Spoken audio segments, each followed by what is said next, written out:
Thank you so much for joining us today and attending what we're calling the first town hall meeting to discuss the development of the football program here for the 49ers. We do plan to have additional town hall meetings, and we don't have dates for those at this time. I think we'll kind of know it when we get there, that we have some information to impart and share with you, so we're looking at sometime in the fall for maybe the next one. Our intent today is to be transparent and inclusive. We're going to try to answer as many questions as we currently can answer. Pay attention to that word currently. Remember that we have a committee structure in place, Kickoff 2013, that is 7 different committees that are working throughout this campus to help us get answers to questions. And many of you have heard me say before, we don't know what we don't know. We've never had football here. We've visited other campuses. We've done a tremendous amount of research, but a day doesn't go by that we don't have an aha moment of something, and I'm sure some of your questions today are going to bring up some more aha moments for us. So we will try to answer them. If we don't have the answer, we'll take that back to committee and make sure that hopefully by the next time we have a town hall meeting, we will have arrived at an answer for you. So we're going to try to seek solutions in this. We do ask that you hold all of your questions to the very end after the presentation has concluded. We'll take your questions. We're also going to have a live chat going on over here to my left, and we will take some questions from folks from the outside as well. And we've got an hour time slot. We'll go a little bit longer if necessary. I'm not sure of the Chancellor's or Dan's schedule. I might not should have said that, but it will not be an indefinite period of time. So at that time, and I'll remind you of this, we will have folks that have microphones, and we ask that you not ask your question until they get to you with a microphone, so if you'll just raise your hand at that time. So right now, I'm going to turn it over to Chancellor Phil Dubois. Thank you, Judy.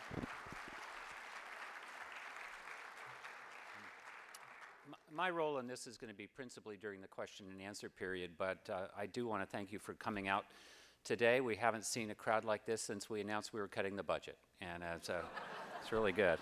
So, this has been a long process, needless to say. I think we first discussed football at the Board of Trustees retreat in December of 2006. We spent a good part of 2007 working through a committee chaired by Mac Everett. Mac's good enough to be here today. Thank you, Mac. We took those recommendations in early '08. I did a long period of personal due diligence over that year, and then eventually recommended to the trustees in late '08 that we start a football program. And then it really wasn't until this last summer that all of the approvals were done. We had to go through, obviously, the trustees, the Board of Governors, and get legislative approval for a project like this. Although the legislature didn't specifically have to approve football, they have to approve all new capital construction projects on any campus, and we secured that approval. Things have moved along since then. As Judy will tell you a little bit later, we've appointed committees to look at a variety of logistical issues. We've hired designers to look at the design, and I'm going to introduce the design principle in just a minute. And we've also issued the bonds for this project. It required about $40 million worth of debt, and those bonds have sold, and they sold at just over 4%, which means we've gotten a very good interest rate for the payments on those bonds, and that's very, very good.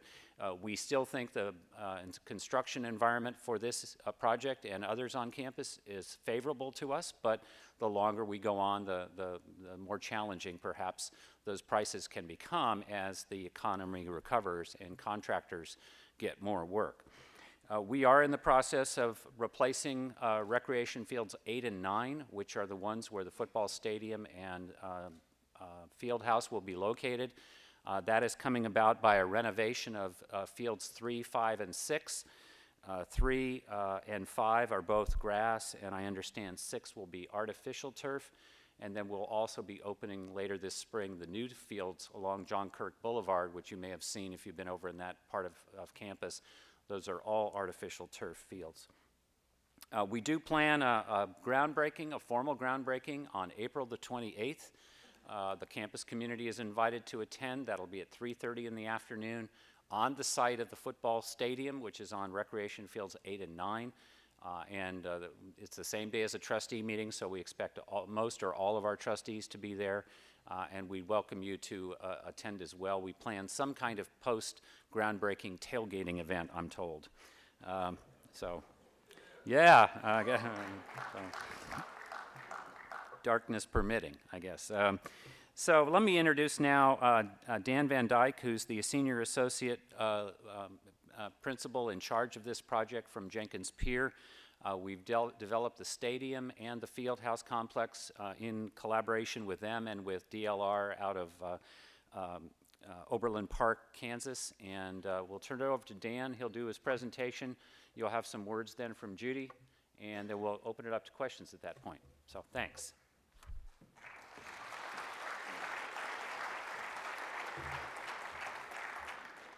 Thank you. As the Chancellor mentioned, we've been working with DLR Group on the development of this project for the past year, as well as a team of consulting engineers and other design professionals. And we've worked very closely with athletics, facilities, rec services, and many other groups on campus who all have an interest in this project. And so today I'm going to talk about some project schedule milestone updates, the recreation field 8 and 9 relocation, and then the 15,000-seat football stadium design, as well as the study to expand that to 40,000 seats. And I'll have several slides of each to go over, and then I'll wrap up with some comparison slides to show the 15,000-seat and 40,000-seat stadium side by side. We have successfully bid the relocation of recreation fields 8 and 9 within the budget allocated for that project, and the construction manager, Rogers PCL Russell, is in the process of awarding contracts to successful bidders. We will be starting construction this month and will be complete with that project in June of this year. The football complex design will be complete by March of this year and will be out to bid by April and starting construction by May to be complete by August of 2012. And of course, the first football game is scheduled for August 31st of 2013. The site for the football complex will be located on campus, on the CRI campus out in front of the Duke and Grigg buildings.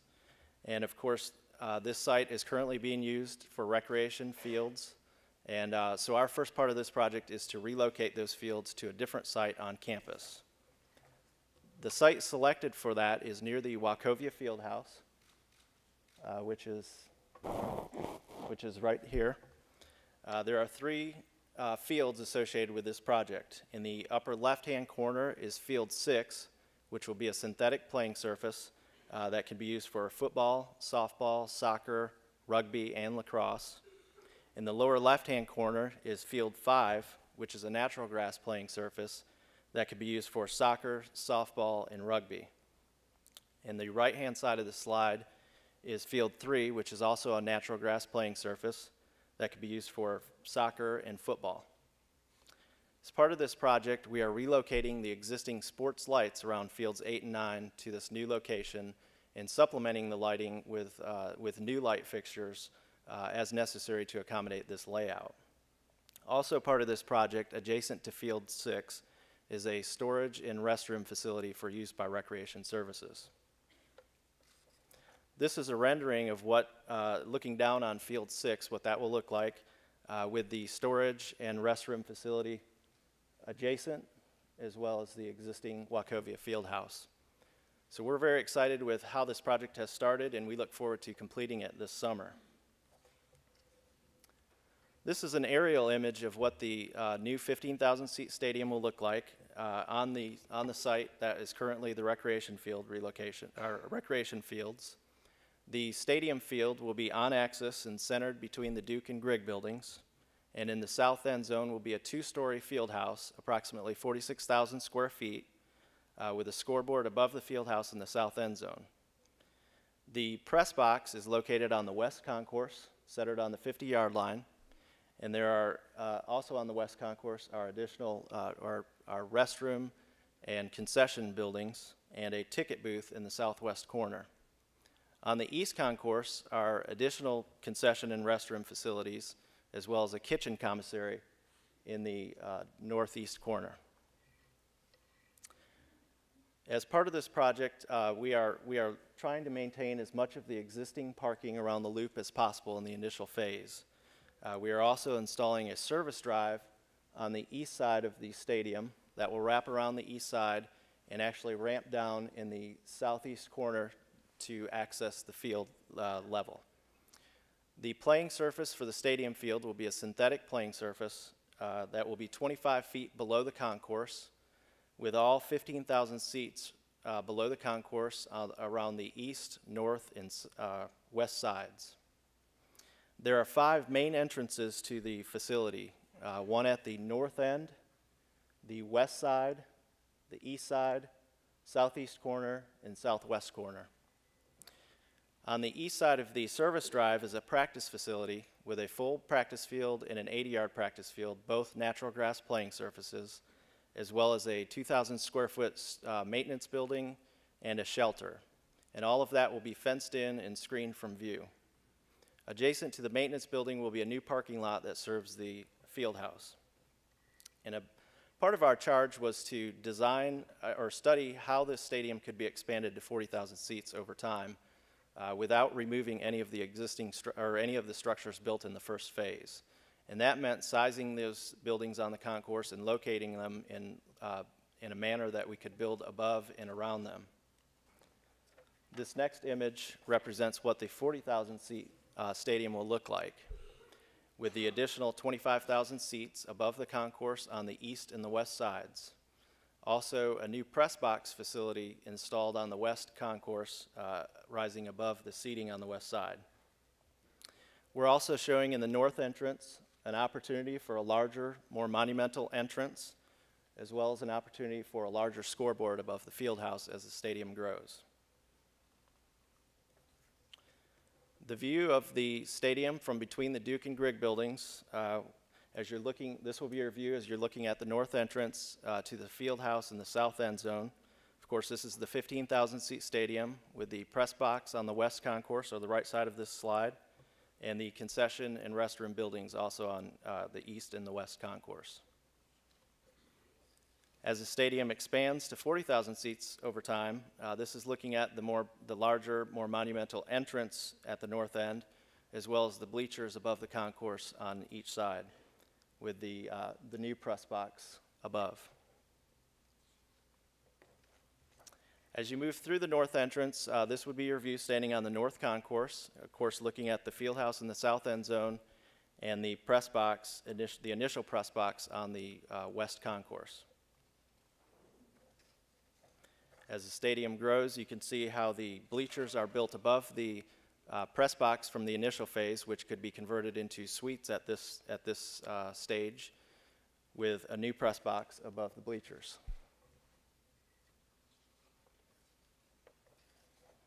The view from the field level of the field house, taking a closer look at the field house, if you'll notice in the central portion of the lower level, which is at the field level, is an arched opening that actually tunnels back into the field house. This is where the home team will enter the field on game day.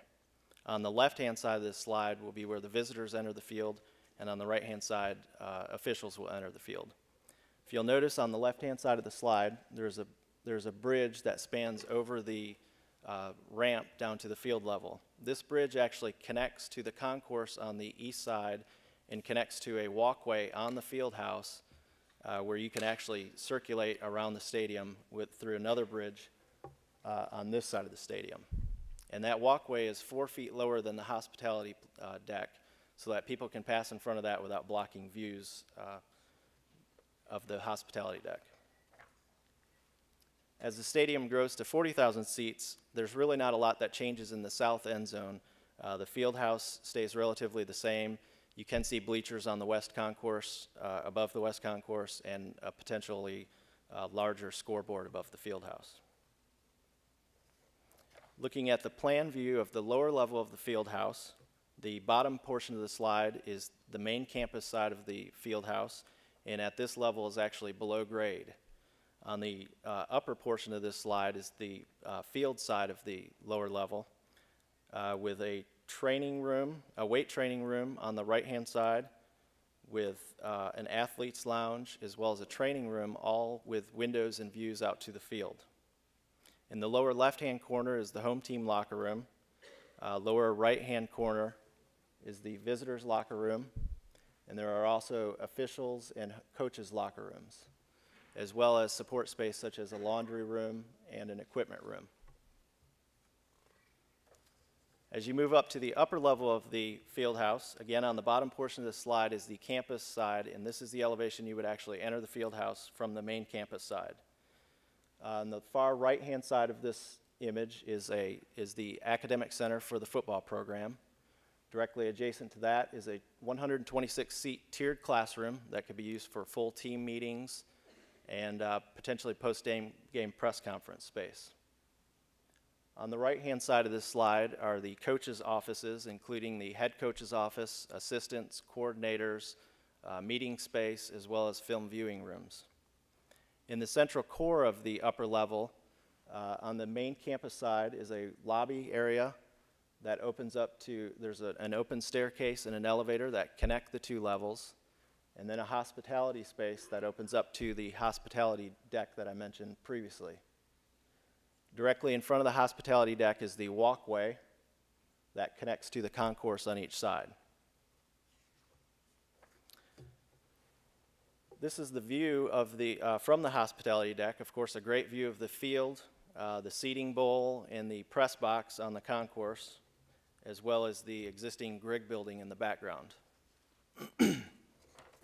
As the stadium grows to 40,000 seats, you can see the bleachers built above the press box from the initial phase, which would become suites, with the new press box above the bleachers. Of course, you can still see the Grigg building in the background, and if this view were expanded, the Duke building on the right side of this image. And the idea was, as the stadium grows, we wanted to put all of the bleachers on the east and west sides and keep the north side as open as possible for the views into, through, and out of the stadium. This is the press box, the campus side of the press box, which would actually face the Epic building.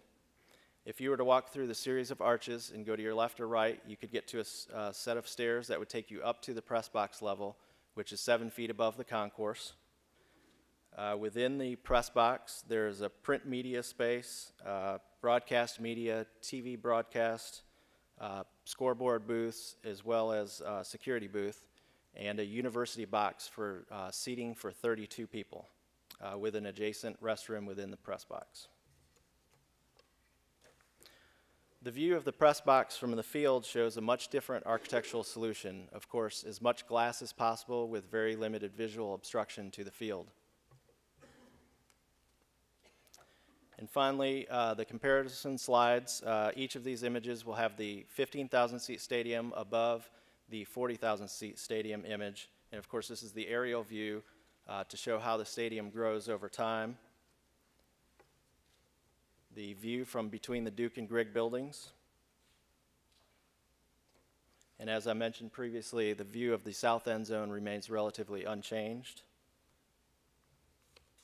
But you can see the view from the hospitality plaza really shows the additional seating above the concourse and the additional press box, the more substantial structure.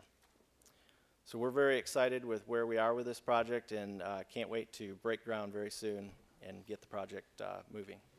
Thank you.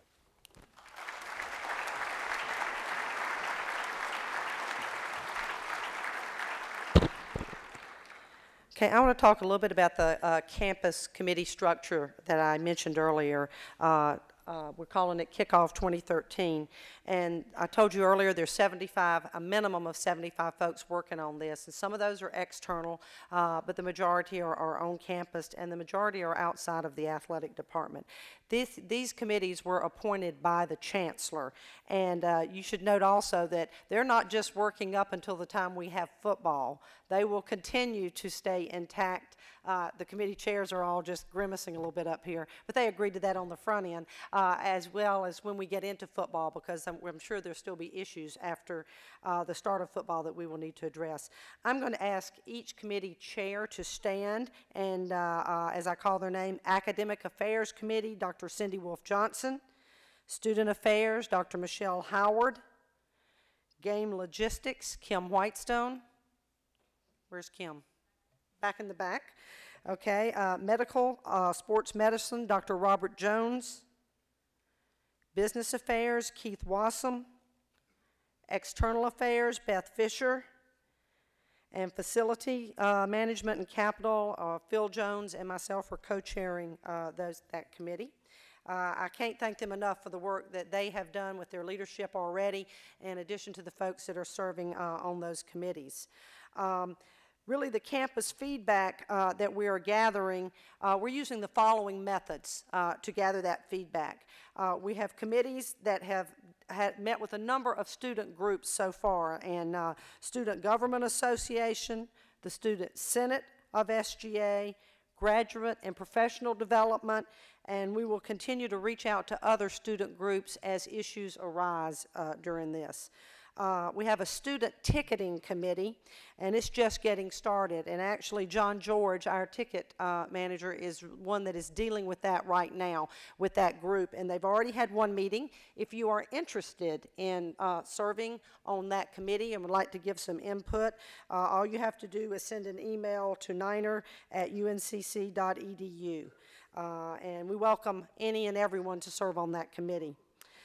We have a survey that we're using. Student Voice is being assembled to gather student feedback on many issues that will surround football. Ted Elling in the Office of Student Affairs is working on that tool for us. And then again, as I stated earlier, we will have additional town hall meetings and forums. And again, those will be held just when we kind of think there's a need to do that. The next slide is probably what most of you are very interested in, and that is a coaching search update. I'll dance around that about as much as I've danced around it everywhere else. I have no names to give you today, and I will give you a little bit of the timeline on that. We are narrowing the list of candidates. We're doing due diligence. I will tell you there has been tremendous interest in this position, and I think that's a compliment to the university. It's a compliment to the city and to the region. People realize the strength of this university and what it has to offer, and there's so many people that want to get in on the ground level of starting something big and being able to build a program. They take a lot of pride in that. So that makes my job a little easier, mine and the chancellor's, as we go through this, but very exciting. We hope to have a coach in place by April 1. The chancellor nor I, neither one, need to continue being the face of the program in this community. It will become extremely real to everybody once we have that press conference to name and announce who the new coach is going to be. So that's an exciting milestone for us, and hopefully it'll come sooner than later. In regard to private financial support, an update on that. In regard to FSL sales, we have sold 3,357 to date. That equates to about $4.15 million. And the breakdown in that, we've sold 2,843 green and 514 gold. Capital gifts, we've had 17 donors to date to give for approximately $1.82 million. We do have proposals out to various entities in the community and further for naming opportunities. We will name the stadium, we will name the football field, and we will name the field house. And there'll be other smaller areas, so you too could have your name on that. If you would like additional information about that and what it takes to get there, we would be more than welcome to share that with you. And what a great opportunity to get in on the ground floor of that. Have your name up there. The next slide is about our football game scheduling. And you're going to see on the right-hand side, we have one more game to schedule in 2013, and then this schedule will be almost complete. And remember, we are not in a conference at this point, and we have to crawl before we walk. We are looking at conference affiliation. It is very difficult to schedule, do a complete schedule without being a member of a conference. You can get the first few games scheduled fairly easily, but when other conferences get into their conference play, it is difficult to do it. So I am very pleased. Darren Spees from our office has worked very hard on the scheduling piece of this for the first 2 years because schedules are done 4 and 5 years in advance, and we didn't have 4 or 5 years once we got approval to start football. We're having dialogue with several conferences right now. The Big South, the Southern, the Colonial Athletic Conference. Our intent certainly is to remain a member of the Atlantic 10 Conference in all of our sports and to have an associate membership for football. And so we have some meetings coming up with folks, and we'll continue to have dialogue on that. One big announcement, one thing before the big one. We are playing afternoon games. In our budget, we do not have the money for lights to be put in at this point. We are, however, doing all the wiring for that, and it is an ad alternate in the bid process, and should the bids come in at a good place, maybe we'll be able to add lighting sooner than later. And if you're wondering how much it costs to add lights, it's in excess of $800,000. I think I'm pretty close on that, am I not? On that one. And probably the big news, people want to know, when are we going to play somebody that we recognize as a big opponent? And I have to tell you, it is by design that we are not playing one in the first 2 years. Remember, we're going to bring in redshirt freshman student athletes in 2012.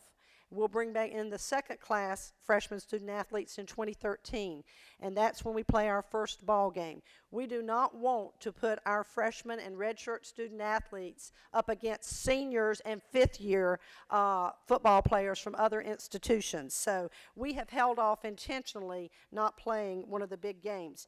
We do intend to begin scheduling some or one at least in the year 2015, but the one we have to announce today, and you will be excited about this one, is in 2019. We're going to be ready by then, okay? We will be playing the Hokies from Virginia Tech in the fall of 2019. August the 31st of 2019.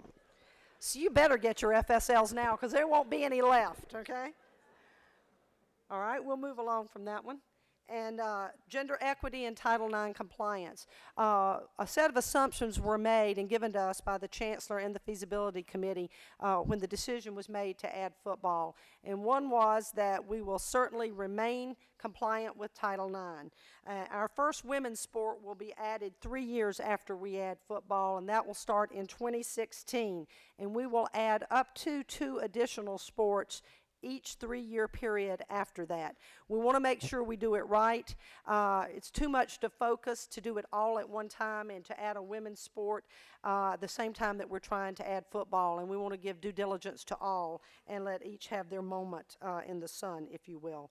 We will utilize the Campus Gender Equity Committee to help us identify the sports that we will intend to add, and there'll be some factors that we look at when we try to determine what those sports will be. Roster size and participation numbers will certainly be one of them.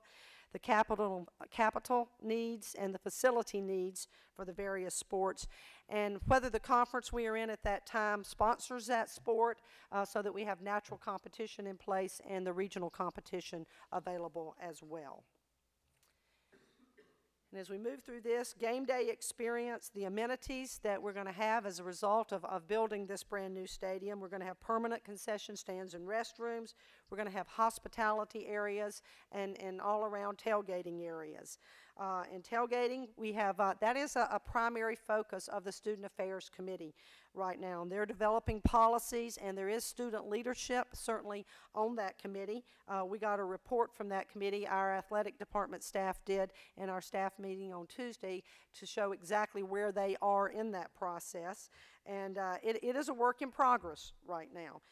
And they are working very hard to get us as much information as possible. We learned a tremendous amount from Old Dominion University when we visited them. We couldn't have had a more valuable trip or tool anywhere. We couldn't have paid consultants to get us the amount of information and good information that we got from them. Parking and transportation, process of identifying specific lots for use on campus and specific tailgating lots. That one really is a moving target because some of the lots that can be used right now, identified for tailgating lots, may not be surface lots in 2013. So those are issues that we're dealing with. It looks real good right now. We don't know in 2013. So moving target. Marching band. It is indefinite right now when we will have a marching band. That is one of those budgetary items that we just don't have in place right now. So that you know what it costs for a marching band. Annually, it's $250,000 that we would have to have annually, and that does not include the startup cost. And we've done research at other institutions. Most of those institutions have a shared cost of a marching band, kind of a 3-way split between academic affairs from the music department, athletic department, and student affairs. And so maybe we'll have some money one day back in the budgets, and we'll be able to do that. We certainly would like to do it sooner. Again, it's just one of those issues that we will do as soon as we can. Student ticketing, again, I mentioned that John George is working with the student committee on plans for entry for the students, seat assignments, and distributions of tickets. And I think most of the students are aware, but others in the room may not be. You're going to get 7,000 seats. You are paying for this stadium, so you're going to get good seats. Remember where your seats are in Halton Arena. The same thing happened there, so we're going to take care of you and look forward to you coming out and being the main supporters for us. Homecoming, the official homecoming event that we have had has centered around basketball. That will switch to football in the fall, but the university and the student committee is certainly looking at replacing another event during basketball season, and we're calling it kind of the winter-spring part of the basketball season with some other type of focus for students at that time as well. Next steps for us, the Chancellor mentioned the groundbreaking on April the 28th, and we hope we will at that point start having a webcam in place where you can check regularly and see the updates on the construction and what's going on and follow the construction. Head coach will be hired by April 1, I hope, 2011, and he will be at liberty to hire 3 additional football coaching staff members pretty much immediately at his discretion to hit the road recruiting pretty rapidly. We have a lot of inroads to make with the high school coaches in the state and throughout to start getting young men geared to play for the 49ers. The first class signed on National Signing Day will be in February. You saw all the attention that was recently focused on ESPNU and across the city and everywhere, and all the publications, USA Today. We'll be a part of that 1 year from now, and that's very exciting for all of us. First class brought to campus, as I said, will be the redshirt student athletes in 2012. Second class brought in 2013. Spring game in April 2013. And kickoff August 31st against Campbell. So it's very exciting times for us, and now we're going to, I'll invite the Chancellor to come back up, and we will open this up to questions. There is a budget item in the latest Board of Governors submitted proposal for 2014 that has $60 million allocated for football expansion. Can you elaborate on that? No. We're passing the buck on that one. Not us. No, I don't know of any such item. The top priority for us for capital expansion on this campus is a new science building, and in terms of appropriation. And that building is in the budget for funding for planning money in the second year of this biennium. After that, it's the renovation of the Burson building, and after that, it's the creation of a performance venue for the College of Arts and Architecture. So we don't have any, at least at the top end of our request for appropriation, anything related to athletics. And those things, as Phil said, sometimes we are asked to put in what are construction items related to self-sustaining revenues. But I think you all ought to count on a 15,000 capacity stadium for quite a long time, because that's probably what we're going to be able to do. I should mention that number was picked by me after we had had lots of consultations on campus and with other startup programs about how large a stadium should we be. If you looked at other football championship series programs, or what used to be called 1AA, the average attendance at those kinds of conference games or games by those kinds of entities are around 7,500 people total. And we just thought we'd draw a larger number than that, being in Charlotte and with sort of the fact that there's this pent-up demand for football here. But we have to be sure we fill our stadium before we start thinking about expansion plans. Could you guys please talk a little bit about your marketing strategy to reach out to some of the alums that maybe feel disconnected or haven't come back to campus in a long time? How you're going to get them excited about football? Well, I'm going to tell you, we've already reached out to them numerous times already when we first started this with football. And we've spent a lot of time, we developed the website, and most of the focus has been on selling FSLs and getting folks interested in that. But that's the primary thing we've done to date. I do think that the milestones we talked about a little bit earlier, when we have the groundbreaking and when we name the coach, those things are going to make a huge difference. And when we get that coach in front of the community, including our alumni, it will make a big difference. And certainly we hope the alums will come back for the groundbreaking, the ceremonial groundbreaking, and become more involved. My question really deals with the way that some of the administrators and some students perceive football. Obviously, a lot of the students and staff in this room right now are in favor of football and want to hear what you guys have to say. But last week I was in a class from one of my majors, and my professor had said something along the lines of, we can't hire any more professors due to budget cuts, but you guys can go to football games. So what are you doing to kind of change the mentality of those who are disgruntled about football and disgruntled that students are having to pay for football even though that's what the students wanted? I would guess that in any university community, even on those with very successful football programs, you'll have a debate among members of the faculty, staff, and even the student body about whether it's worth the cost and the other things associated with a major football program. And that's probably no different here. It was my judgment after a long period of study and relying upon the work done by the Everett Committee and others, and after long consultations and looking at the analysis myself and what it really cost, that it was going to be something we ought to do. But with that said, it is not a direct trade-off. There are trade-offs, but it is not a direct trade-off between hiring professors and hiring offensive guards.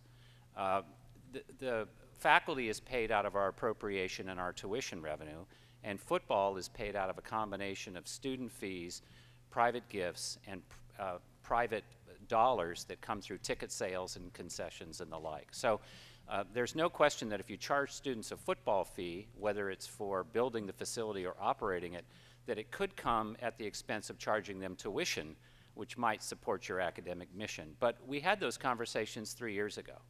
And you know, ultimately our trustees by unanimous vote, the Board of Governors by unanimous vote, and I think the general sense on campus was that this was something we needed to do, not so much for next year. I mean, we all know we're in a recession, but for 25 years from now, that if we're going to start football, and I think the consensus here was that we should, we're never going to start it cheaper than we could right now.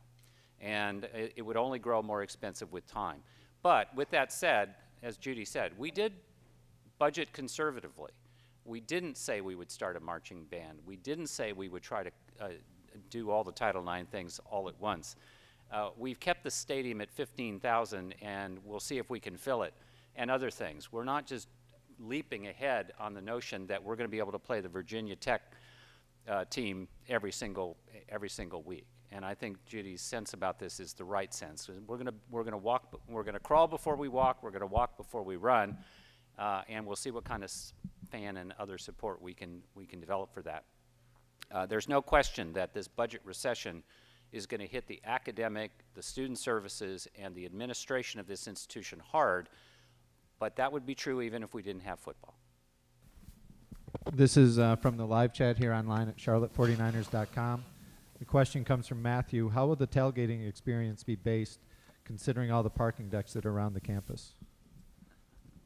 Where's our tailgating? Well, I'll answer it, and Michelle, if I'm not doing it due justice, you can come up and answer it. That is under study right now. We have a number of surface lots, and that is most of the time where you are going to be able to utilize grills and things. But there are other tailgating can occur in the decks. You just cannot use propane and grills in that. So we're going to maximize the use that we can on campus. People do need to realize, and this is where we get to managing expectations, every part of this campus is open game from where something can be done, and you may have to walk to the stadium from there. If you've been to football games on any campus, that's what it is. It's not the convenience that we've all been spoiled by on this campus. So it's a work in progress. We're trying to identify who goes where for those various tailgating opportunities. I was also going to add that we're trying to look at tailgating and not just surface lots, because many of you may have tailgated on other campuses or other sporting events where people may also tailgate in areas of campus. And we think that may be appealing to a lot of our students as well. And so we're looking at tailgating as surface lot spaces, and then also with the parking decks with limitations for safety reasons like grills, but then also to look at areas of campus, because we think that will be appealing for people as well. So looking at it from a total package, but people are going to have to walk, and I think that's part of the football experience as well, is to walk across campus to the game, but it is a work in progress. I should say that we've opened the parking lot at the Chancellor's residence to tailgating, and I like brats a lot, so.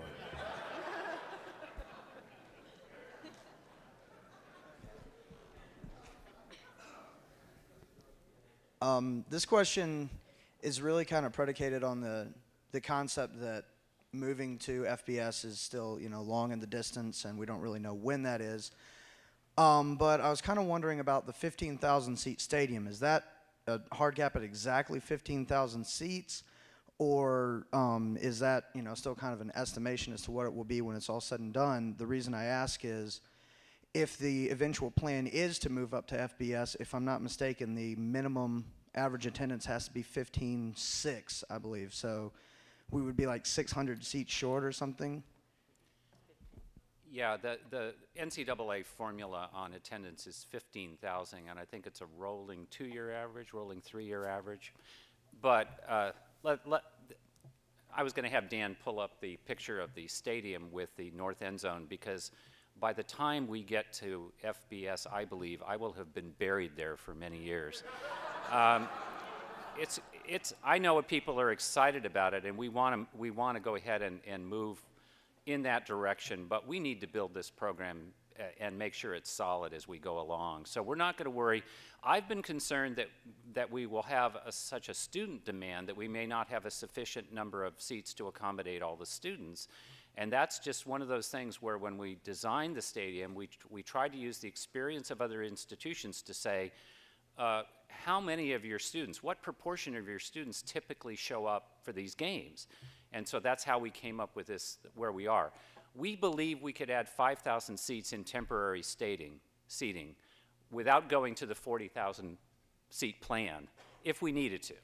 And so if we do have that kind of demand, we can respond relatively quickly, provided we could come up with the money. So, and they would be located, what, Dan, above the East Concourse, and they would be, those aluminum things you see out at the drag strip and other places. So, but you want to add to that at all? I think that's where we are. And frankly, in conversations with conferences, it's been made more difficult for people to say, well, we just know you're moving on to FBS. Why should you come play in our conference, for a short period of time? And my job and Judy's job is to say, look, no one builds these things overnight. You have to be in FCS for at least 3 years anyway. That's an NCAA rule. And then you've got to be able to show, as you said, that you can muster the attendance on a regular basis. And believe me, the rules on counting attendance are very specific. It's not every warm body. It's not anybody just warm and vertical. They're very specific people. You don't get to count the bands. You don't get to count other people. So these are things that we have to do over time. And I hope that you'll all stay with us long enough that we'll have a loyal alum that is ready to move into FBS when we're ready. But that's not a choice that I made when we recommended football here. We're going to go slow. Can you talk a little bit about what you're looking for in a head coach, and maybe a little bit more detail about where you are in the process? I won't talk any more about the detail of the process, but I will answer the first part. But good try. What I'm looking for really is not a lot different from any other coach that we hire here. The difference is they've got to have a strong knowledge of football. When we hired Alan Major, when we hired Karen Aston, when we hired Lauren Hibbs, we're looking for a person that is ethical, that understands the quality of the individuals we're going to recruit, We're looking for someone that goes by the rules and regulations, someone that is extremely competitive, honest, someone that we would want and be proud of to have a coach on this campus. Really, with football, it's no different. We want them to have been successful in football. Do they have to have been a head coach? No. Can they be a head coach? Yes. Could they be an offensive or defensive coordinator or any of that?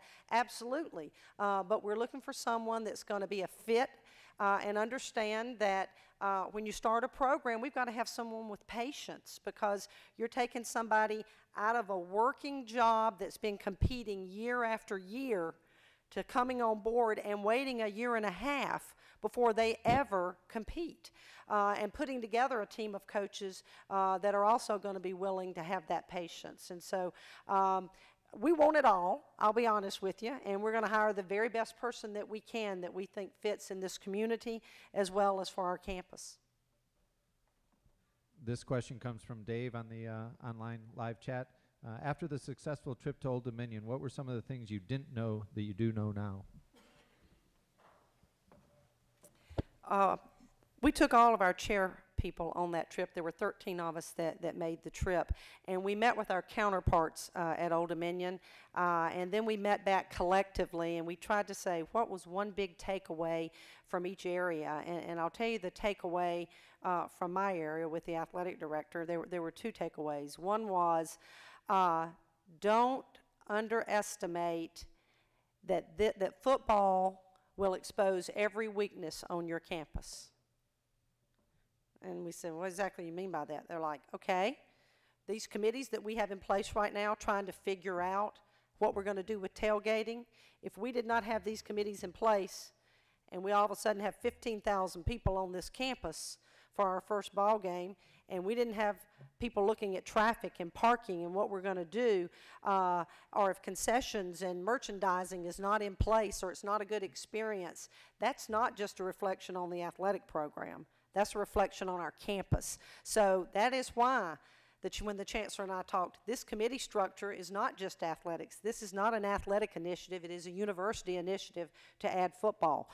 So we're all in this together, and we don't want to look like some rinky-dink school that started football and didn't know what they were doing. So we're trying to get our act together and make sure that we do have answers to those questions. And again, there are aha moments every week for us. But when we have those aha moments, we start thinking, oh, I had one, matter of fact, Mac Everett, Alan Major and I were having lunch with you shortly after Alan Major was hired here. And we're having lunch, and Mac Everett said to Coach Major, he said, well, what do you think about football, Coach? He said, I tell you, coming from Ohio State, I can't tell you what a valuable tool that was for us in recruiting of student athletes for basketball. He said, we had our families and we had our recruits right there in really good seats. And I'm like, really good seats. We've got 16 sports that are going to use this as a recruiting weekend, and we've got to make sure we've got a place for them. And that's very, very important for us. Those kind of moments will continue to happen. So I would say that was one of the main takeaways. They also said, whatever you've budgeted for football, double it. I went, can't go there. Can't do that. And each committee had moments, and I would say in academic affairs, every committee. So if they want more than that, we can have the committee folks come up here and give their aha moment. Let me add one thing. I think the biggest thing Judy mentioned earlier is that we're going to have to manage expectations, particularly on the traffic side of things. How many of you have been caught at Cameron and Phillips Boulevard at 5 o'clock? Well, and you're frustrated by waiting there 3, 4, 5 minutes, and that was after we put in the light. I think when people come, now we're going to have more parking decks. We're going to have a parking deck over behind the Epic deck, and Keith, it's going to have 1357 approximately. We're going to have a new parking deck over near facilities management, which is being built now, and it has approximately 1,057 approximately. When people park in those decks, unless they're disabled, they need to be expected to walk to the game. If you park in the alumni lot down off of Toby Creek Road, if you're tailgating in the Chancellor's House parking deck, If you're over in the west deck, you better plan on walking, and we need to get people used to this idea right now, because you can just imagine what it's going to be when people start driving, thinking, oh, I'll just drop, you know, the spouse off right in front of the stadium while I go park somewhere. Isn't going to happen. So that's going to be the big issue. And the one I worry about is, well, you haven't thought through traffic management. Well, we are thinking through traffic management, and we know it's going to be one hairy mess unless we change expectations about what people have been able to do around here. So I think that's the one where we know people will get frustrated. We are building additional lots, not just for football, but just for day-to-day. But there's going to have to be just sort of a changed thinking about the day experience there. Yeah, and kind of reiterate, we will have enough parking spaces on this campus for people. It's just where they're located. Could you guys talk about the possibility of using the stadium as potentially for high school football championship games or the new lacrosse team that's coming to town, and how that could possibly generate revenue for us? Well, we've talked about opening up the stadium for big events, especially in regard to high school football games. We can't open it up to everybody, but we certainly are going to look at those events that will bring value to the community, value to the university, in hosting events. That's one of the reasons we went to the synthetic turf for the main stadium was so we could use it on for other kinds of events. Eventually we'll have lights there, we could do concerts there and the like. And early on we had some conversations with the organizers of the Shrine event, the high school Shrine All-Star event, and we will have to renew those discussions if they want to bring the Shrine game to Charlotte. This is kind of a combination question from both Joey and Kyle on the live chat at charlotte49ers.com. It asks, you have mentioned capital donors earlier. Have there been discussions with potential donors on naming rights, and how have those discussions gone? We have proposals in front of several groups or individuals right now. And I can tell you that they are very interested. It's kind of hard to go beyond that because that's so confidential at this point. We can't really go into it. But there is interest, and we're very pleased with the fact that folks are interested, and we think it is a great opportunity for folks to get increased visibility. You talked about basically the redshirt freshmen coming in. Where is transfer athletes coming into that equation?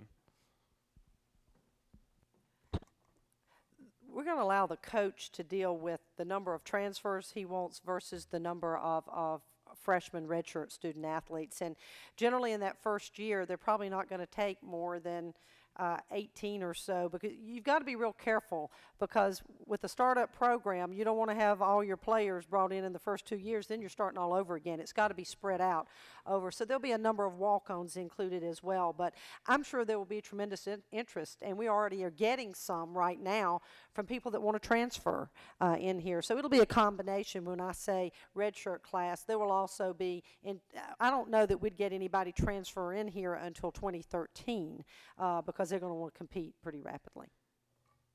Has there been any interest from FBS schools of playing us at Bank of America Stadium? And can you elaborate a bit more on your discussions with the Colonial Athletic Association? We've had interest from folks wanting to play us, but nobody has mentioned from the FBS level playing us in Bank of America Stadium. And you need to be aware, most of the folks that are going to play us that are FBS will not come to Charlotte, whether we play them in Bank of America Stadium or not. They're going to pay us dearly to come to them, but they don't have any intention of really coming to Charlotte in this early part. And I really can't elaborate any more on the Colonial, except to say that we've had several discussions with them. The Colonial Athletic Association is two groups. It's the Colonial Conference, as you know, that one for all sports, and then there's an LLC for the Colonial Conference that has their existing members that have football and other members for like an associate type membership, and that's the one that we'd be talking about. I should mention Danny Morrison of the Panthers made a point of coming to campus to see me and extend every offer of assistance that they could lend to us, including the possibility that at some point down the road, if we had a big game which would draw a local audience, that we would be welcome in the Bank of America Stadium. So if East Carolina or Chapel Hill or any of those programs, or the Panthers themselves, we could have an opportunity.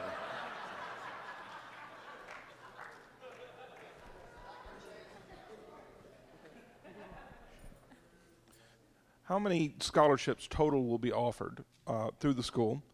How many are you considering giving out the first season? And what are the academic standards for incoming football players? Well, we can offer 63 scholarships, but you can't offer them all in that first year. Again, the number that we can offer in the first year is, remember, it's 30 in the first year, but again, I can't imagine a coach coming in here and offering 30 in that first year. It just doesn't make sense when you're looking at the 4-year period there. And what was the second part of your question? Was academic eligibility. It'll be the same as what we've dealt with all of our sports right now, is what we're looking at.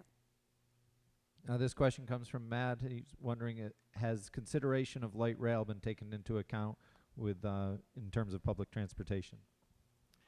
Yes, actually, one of the reasons for citing the stadium where we did in the final analysis was because the negotiations we've had with CATS, which is the local area transportation authority, allowed us to have a light rail as in a relatively close proximity to the stadium.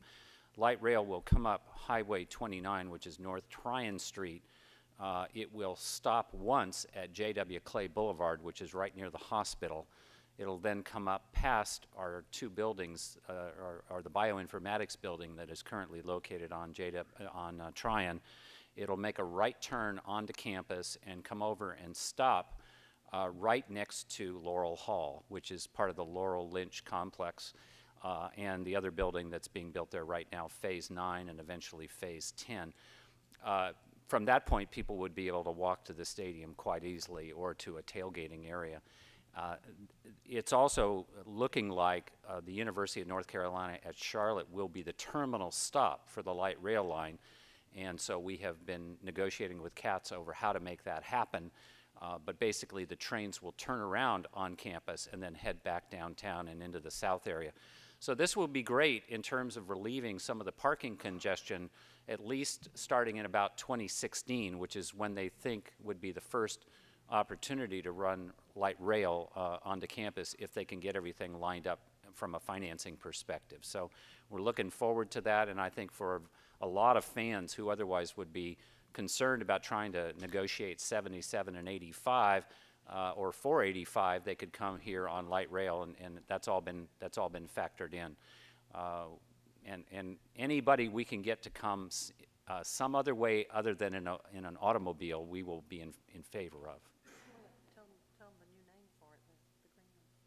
Well, we've talked, as many of you know, about the line that they have now is called the Blue Line, and it is the one that runs from the south area all the way up to downtown. We've been making an argument for many years since I've been here that from downtown up to here ought to be called the Green Line. But I'll tell you, frankly, I don't care what color it is. I just want to get it done. And the good news is that the other end of the rail downtown will be at 9th Street, which is where our new Center City building is. So there will be a stop at 9th, and then they'll come on up North Tryon all the way to the campus. So it's going to have academic and non-academic advantages for us. So whenever you see Carolyn Flowers or any member of the Metropolitan Transit Authority, you say, "You go, guy," or girl. As a FSL purchaser or purchasee, Thank you. when will we be able to start looking at schematics for the seating, and what will be the process for picking our seats? Or will that be chosen for us? Mike, you want to give some input? The stadium's got to be built first, because a question was asked earlier, how many seats? It's approximately 15,300. We're using 15,000, but we think it's going to be about 15,300. But that may be tweaked a little bit until they actually come in here after the bowl is dug out and all the concrete's poured and they have to do the part of putting the seats in. We don't know exactly the number, but there will be a time when folks do get to come in and select their seats. We'll have that process just like we did in Halton Arena. Spring of 2013. And thank you again for purchasing. And you can always get a better seat if you would think about an additional contribution. No, I'm just kidding. No, he's not he's not kidding. Yeah, you can. Well, again, thank you very much for your interest and your support, and we're all excited about 2013. Thank you very much.